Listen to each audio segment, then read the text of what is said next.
views and opinions expressed in this program are those of the participants and do not necessarily reflect the views of BronxNet or the program underwriters.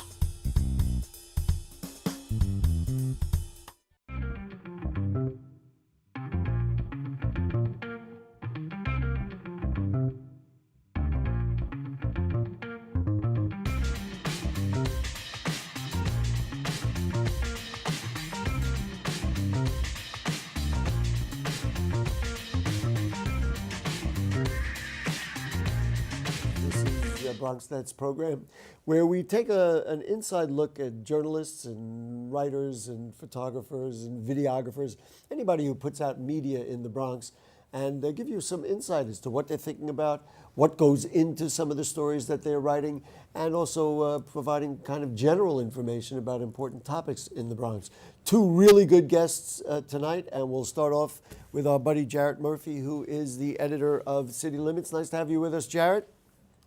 Great to be back, Gary. Thanks for having me. And I'm going to just divulge right out. I can't believe you're on TV right now because you got to be out. Aren't you playing the guitar tonight out in the park somewhere? See, I know the truth. Right. You can't fool me. That's right. My alter ego will take the stage. I've just divulged to the world. I'm so sorry. Anyway, I'm going to be out there, so we'll see you out there at some point tonight. Anyway, let's talk about much more serious topics. Let's start out with a couple of things in City Limits. Now, you had something interesting. You told me before the show that you had sent a reporter to an MTA board meeting. That's almost like being a fly on the wall in a place that everybody would like to know what's going on. So who went and what was discovered? Well, this is a reporter that some of your viewers and listeners might know, Jean Marie Everly, who worked for the Nova News and then DNA Info for a long time, and now is a reporter and our youth program manager. And she's going to be covering transit for us over the next couple of months. We went to the meeting, and it was a regular board meeting. There wasn't any thing particularly heavy on the docket, but there's some interesting tidbits that came out. One is that there are these projects that the MTA has underway to try to improve its infrastructure. And what seems to be happening in a lot of cases, and this is not new to anybody, but is that the work is well over deadline in a lot of cases, and there just isn't any real good explanation for why that is. For instance, there's one contract where it's 7 months overdue, and the reason for why it's overdue is that is provided is, well, there's more work to be done. So things like that don't really clear up where the bottlenecks are. But, there also was some good news. We've talked, I think, Gary, and certainly City Limits has covered the bus system and just how important the bus system is, especially to the outer boroughs like the Bronx, and how the potential the bus system has, since it's so much more flexible, to kind of fill in the gaps in the subway system, which is struggling. And in a relatively short period of time, the MTA has decided to rework the bus routes in Staten Island. It's a pretty dramatic change. It affects all the lines. It's going to dramatically reduce the number of stops, which will mean some people have to walk a little farther to get to their stop, but the buses will run much more efficiently. And it's going to go into place in early August. And it doesn't seem to be, so far anyway, like a huge outpouring of angst or anger about it on the ground, because apparently some good work was done to elicit feedback. So there is some hope that the MTA is beginning to figure out how to achieve and capitalize on some of the flexibilities it does have. That they do have. Of course, telling me that they're reworking bus lines in Staten Island, I mean, that's nice. It doesn't really affect me or our viewers much. But I guess the implication is that if they can do that there, or they starting there, then eventually they could look at what is likely a much more complex situation in the Bronx and handle things a little differently. Well, it's interesting you say that, because the next borough up for this simplification and reworking of bus routes is the Bronx. So we'll find out fairly soon if the model that they have applied to Staten Island can be, as you said, kind of upgraded for a borough that is significantly less car dependent, but better tied into the subway system and generally better integrated in the city. So we'll get to see very soon here, just what this bus rerouting looks like. You know, as somebody who drives a lot, especially east-west in the Bronx, and anybody who does knows that the traffic is worse, I mean, certainly than I can ever remember in my lifetime. And it would be nice if the infrastructure, whether it be buses or subways, any sort of transportation infrastructure would improve, because the roads are clogged. And, you know, I hope that these kinds of improvements would be significant enough to get at least some people out of their cars and put them in buses. But, you know, the problem is if you say you're going to do that and then the bus is going to be 20 minutes late, you're probably better off sitting in your car. You know, I mean, that's I believe what we're really trying to work toward, but I feel like we're very far away from that. You know, I think I'm so glad you said that, Gary, because I have wondered myself whether I was imagining just how bad the traffic seems to be. I'm calling you actually from basically the sidewalk of Gun Hill Road, which for a good, you know, I live 2 blocks off of it, and for a good portion of the day, it is all but impassable. It's almost like a physical barrier. And it seems to have gotten significantly worse in the past 10 years, at least to my eyes. No question about it, and I have been in that area. In fact, was it yesterday? I think it was yesterday. I had an appointment at Montefiore Medical Center, and I left Montefiore, and I was about to make kind of that left turn on Bainbridge, and it is absolutely impassable all the way down from White Plains Road all the way up the hill. And I have the answer for you. It's not a good answer. A little while back, I interviewed a representative of the AAA, and we talked about the clogged roads. Now, get this, and this is a number you can use, and if you guys want to do a story on it, I'll be glad to give you the lead. He told me there's one number you need to know, and that is 125,000. New York City added 125,000 cars in the last 5 years. And that just means, wow. You know, so you say, well, it's just a number. But he said, what do you think 125,000 extra cars, and they're not all in Manhattan, look like? And listen, you try to go along Allerton Avenue at 4 o'clock in the afternoon, you know, on that Southern Boulevard area there. I mean, you could just look all over the Bronx like that. Anyway, I want to move on so we don't run out of time. The stop and frisk is back kind of in the news and on your platter. I guess we thought we had the thing solved to some degree. Tell me where we're at right now with stop and frisk. Well, so the stop and frisk numbers are down, and there's no question about that. Those particular encounters that were part of that NYPD program that was really ramped up under Commissioner Kelly are way, way down from, 700,000 to well less than 100,000, maybe even half of that in the past year. But what this article looks at is the fact that stop and frisks really do, and of course the official name of the program was stop, question, and frisk, because a lot of people were not frisked. Right. But there is a kind of very specific articulated science and vocabulary to police stops. The NYPD has 4 levels of police interaction. 4 is when they arrest you. 3 is what's called a Terry stop, and that's when someone would reasonably expect that they could not walk away from that stop. And that's the kind of stop that has always been counted in the stop and frisk numbers. But there also are level 1 and level 2 interactions. That's where a cop may ask you, where are you going? Or have some other sort of general inquiry to you.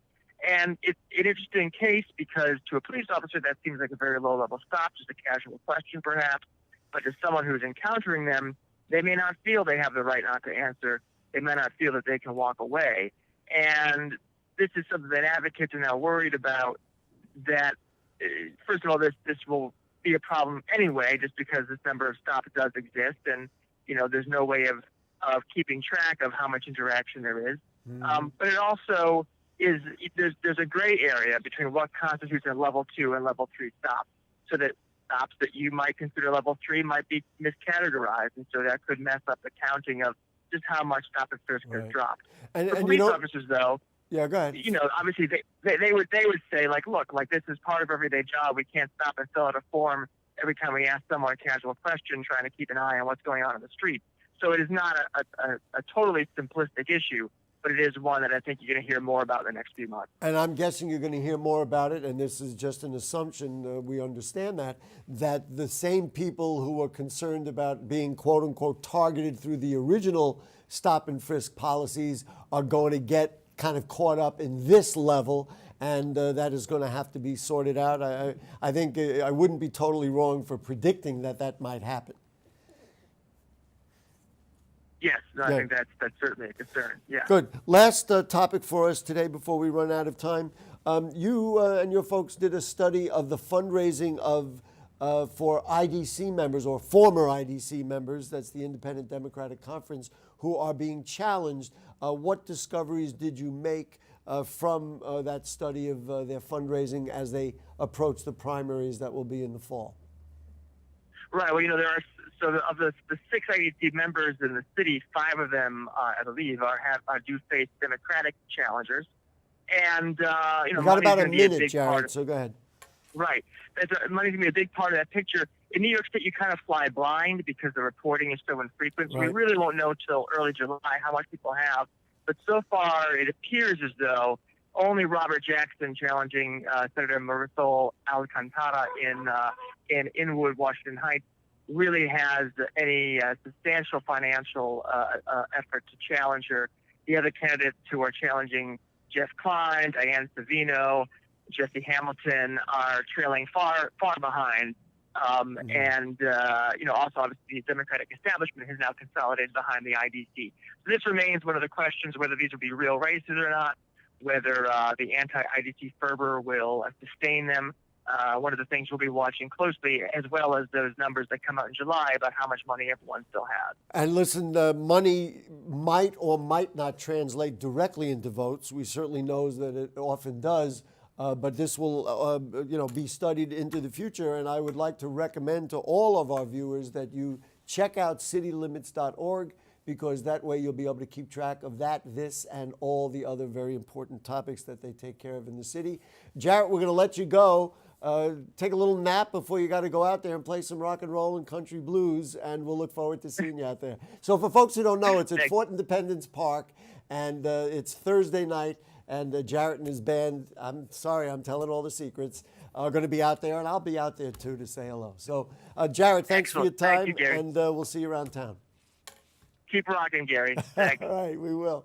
All right, we're going to take a break. We are going to have a great segment, because what's on everybody's mind throughout the country, throughout the world right now, is the whole notion of migrant children being separated from their parents. And State Senator Louis Sepúlveda will join us in just a moment, and he'll talk about his point of view, what he's seen, what he's discovered, and what he proposes. So don't go away. We'll be buzzing right along right after this.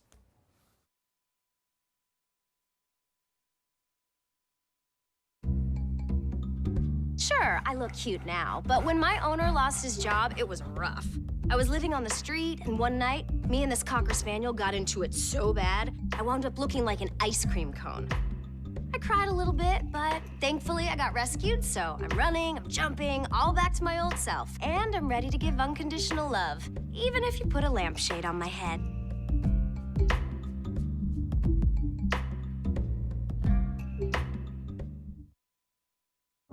It's not always easy being a dad. Do you have panda asthma too? Does that run in the family? This is the home of the most priceless kung fu artifacts. But when you make an effort, Dad, we're not supposed to touch anything. Oh, sorry. Go along, son. It's always worth it. Whoa, master! The smallest moments can have the biggest impact on a child's life.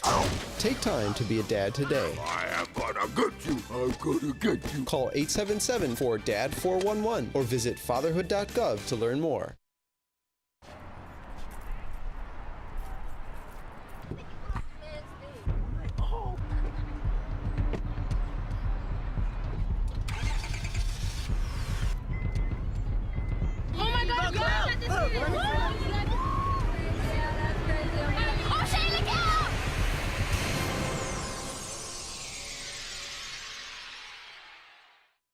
Hamilton was adopted from a rescue in 2008. He really likes to be around people. And as soon as I start to make my breakfast, Hamilton is right there. I get out my mat and I'm doing a downward dog and he's underneath.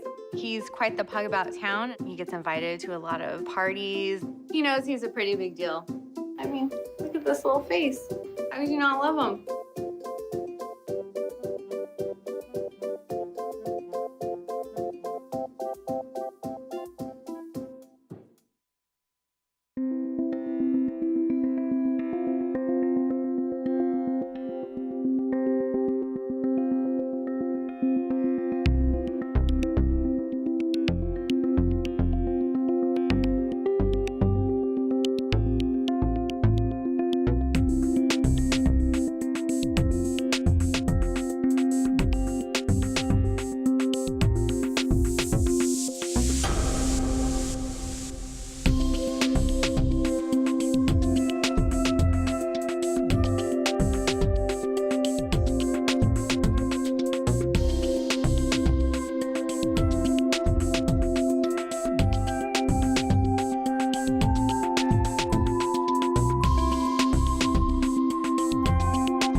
Okay, back with you on the Bronx Buzz. As you likely know, the Trump administration had been separating children from their parents as they made attempts to cross the border, and that has resulted in 2,300 children being detained separately from their parents. As we have learned, they've been moved to 17 different states around the country, so they're even further away from their parents than they were. And then on Wednesday, the president backed off the literal separation of families, but of course did not answer the questions as to what's going to happen to the children and can they get them back together. And it seems to be, frankly, a mess. And we're going to go right now to State Senator Louis Sepúlveda, recently elected to the State Senate, but always a great guest here, Assembly, Senate, or otherwise. And nice to have you with us, Senator Sepúlveda. Great to be here again with you, Gary. But I'm sure you'd rather talk about happier things. I know when I've seen your Facebook posts, you have been upset and outraged over what you've seen. Why don't you recount what you think of the administration's policies as regards families and children? Well, Gary, I'm 54 years old. I've studied history, and I can tell you that this president has demonstrated time and again that he is a heartless, gutless, pathological liar. To use children as a bargaining chip for an immigration bill that not even his own party can agree on is the height of moral depravity. When I heard that videotape of that young child crying for her father, and listening to some of the agents mocking the children that were crying, that night I couldn't sleep. I woke up literally in tears. It's just, this is going to go down in history as I spoke on the Senate floor yesterday about the policy that the president was engaging in, and his Homeland Security person, and of course the Attorney General, who had the audacity to cite a biblical verse to justify what they're doing.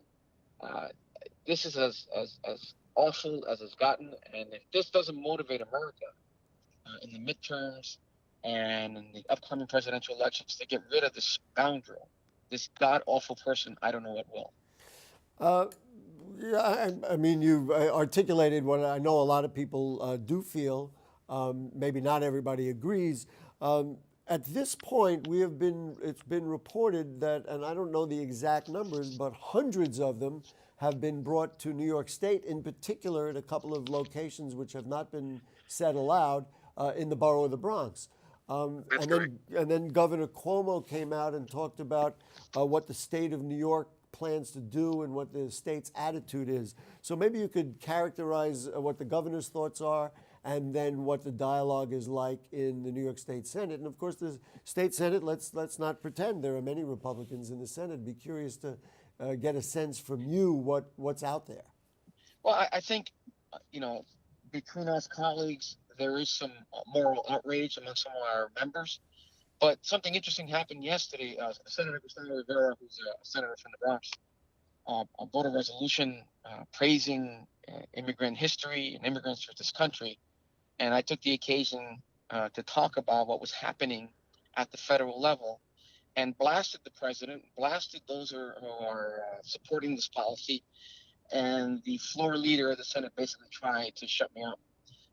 He made a statement that let's keep our discussion on the immigrant resolution germane to what the resolution was, but I refused to be quieted, and I continued. I spoke for about 2 minutes and expressed the outrage, and I said that everyone in this floor, regardless of whether you're a Democrat or Republican, should be outraged by this terrible behavior. The governor has, and not only the governor but of this state, but of other states have.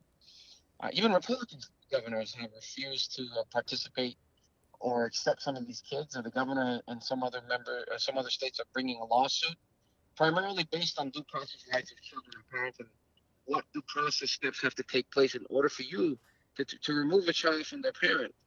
And so I believe at the federal level, federal lawsuit, that's one particular angle, legal theory that you can use to try to stop this deplorable behavior. Mm-hmm. Just to extend what you said about the Senate Majority Leader, trying to quiet it down. Did you get a sense that, obviously he doesn't want, the dialogue to go any further, but did you get a sense that the senators on the other side of the aisle from you kind of agree with you, even though you were asked to keep quiet or, to tone it down from the leadership? Well, I think that a good number of them. How could you not agree with it? You have this Trump cult right now that's happening, and people are afraid. Remember what happened to Mark Sanford in South Carolina? A lot of these colleagues are so worried about losing their seats by attacking the president and calling it like it is. I believe most of them agree that this is a deplorable policy. But they don't want to take the president openly to task on it. Wow. And so I think that was their intent. Yes, they're outraged, but let's keep the outrage amongst ourselves. But that was never going to happen with us, or at least myself and even Senator Alcantara from Washington Heights and Senator Gustavo Rivera. We all spoke loudly about what was happening at the federal level. Let's just take a step back and talk about immigration policy in general. This is not the first administration that has wrestled with it, even though this is the first administration that has taken it to this level.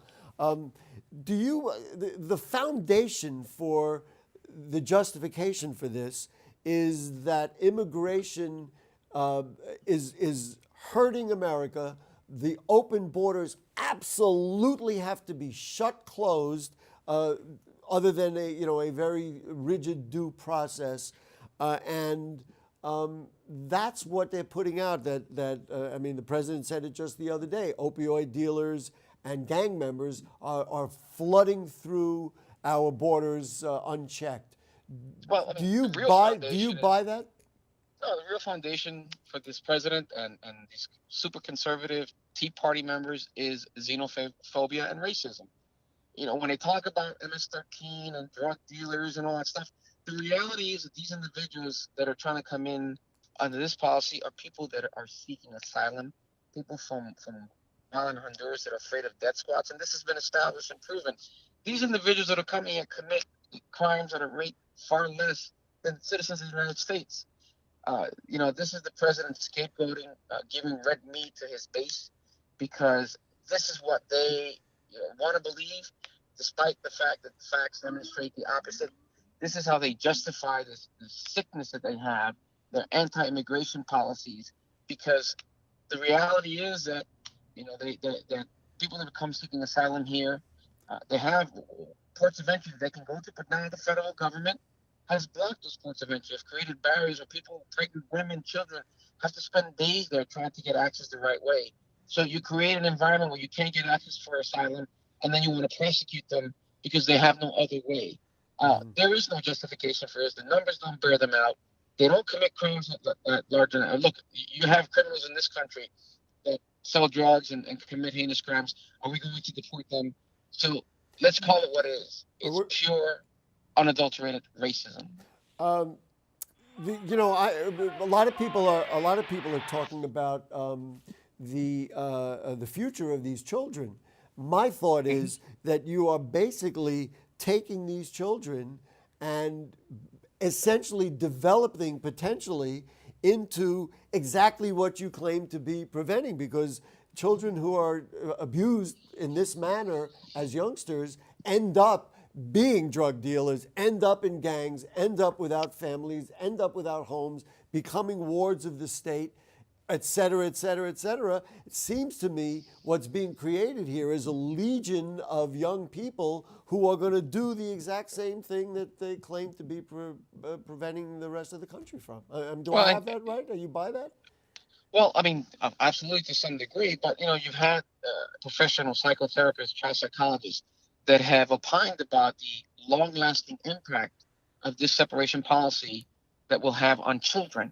I mean, yes, you can lead to all these other evils and crime and so forth, but there's mental illness and depression and insecurities that you built on children, and these will have long-lasting impacts on these kids. But apparently Trump and his minions don't seem to care about that. What do you see as the next step? Because there has been this back off yesterday. Do you see a path? Because there doesn't seem to be a logical path to try and reunite these kids with their parents. What are you going to do if they've been taken to New York, where they've been driven here or flown here? Put them back on a plane, put them back on a bus, and send them back to Texas or Arizona or wherever it is? I mean, somehow this is an administrative nightmare. Gary, the only thing that we can do is that these 2,000 plus children have been ripped away from their families. We have to keep the pressure on. You have to continue with the more outrage. When you have, the Pope, cardinals, religious leaders, first ladies, just the common individuals from all walks of life, and even to some degree some Republicans now, when you have that kind of outrage, you have to continue with the pressure, with the press, so that then these 2,000 kids can be united with their families. That's the only way you do it. And you know what? The ultimate way of sending a message to this god-awful president is with the upcoming midterm elections. And for those that have been supportive, that have not had the guts to take a position against this policy, vote them out of office and have people that have a heart, people that embrace morality, people that embrace the principles that this country was built upon, and have them lead this country, have them elected, and get rid of these individuals that they're the ones that have infested our government.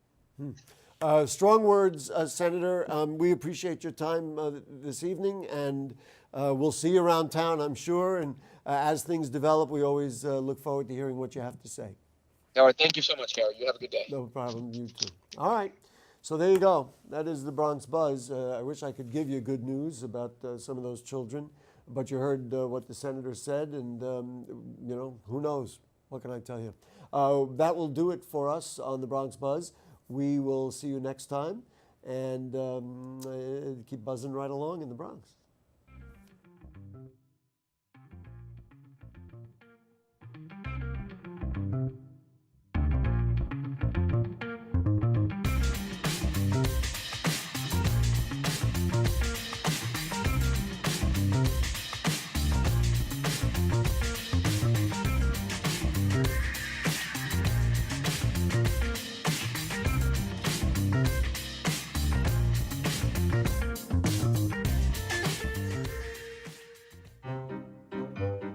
You think getting dumped by text is harsh?